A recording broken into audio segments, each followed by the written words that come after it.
BSF, CISF, CRPF, NIA এবং আয়কর কর্তাদের সঙ্গে বৈঠক ইডির বিশেষ ডিরেক্টর রাহুল নবীনের, এবং সেই বৈঠক শেষ হয় এবং তারপর রাজভবনে গিয়ে দেখা করেন তিনি।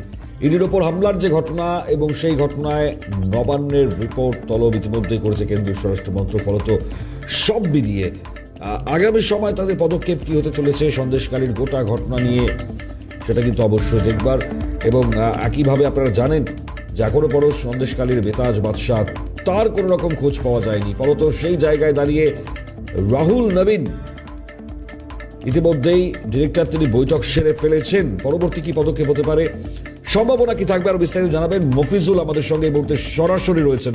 মফিজুল, কি মনে করা হচ্ছে, কারণ এই বৈঠক খুবই গুরুত্বপূর্ণ ছিল, আর তারই মধ্যে গোটা ঘটনায় নবান্নের রিপোর্ট তলব করেছে কেন্দ্রীয় স্বরাষ্ট্র মন্ত্রক, কি হতে পারে বলে আপাতত সম্ভাবনা?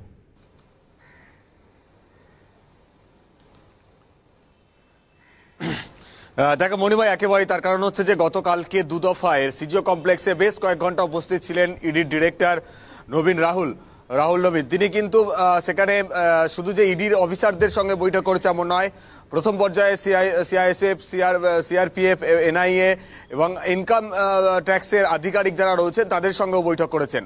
সন্দেশকালীর ঘটনার প্রসঙ্গে সিআইএসএফ বা সিআরপিএফ তাদের কাছে কি রিপোর্ট রয়েছে সেটাও কিন্তু আলাদাভাবে জানতে চেয়েছিলেন ইডির ডিরেক্টর।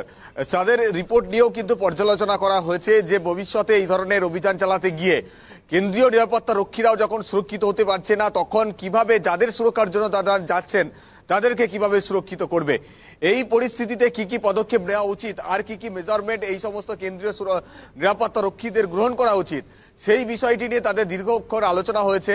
যে ধরনের অস্ত্র তাদের কাছে থাকে, 9mm পিস্তল সঙ্গে রাখতে বলা হয়েছে এবং বডি প্রোটেক্টর তাদেরকে রাখতে বলা হয়েছে, হাতে লাঠি থাকবে, ঢাল থাকবে, এই ধরনের মেজারমেন্টগুলো তাদেরকে সঙ্গে নিয়ে তারপরেই কিন্তু তাদের যে কোনো অভিযানে বেরোনোর কিন্তু নির্দেশ দেওয়া হয়েছে।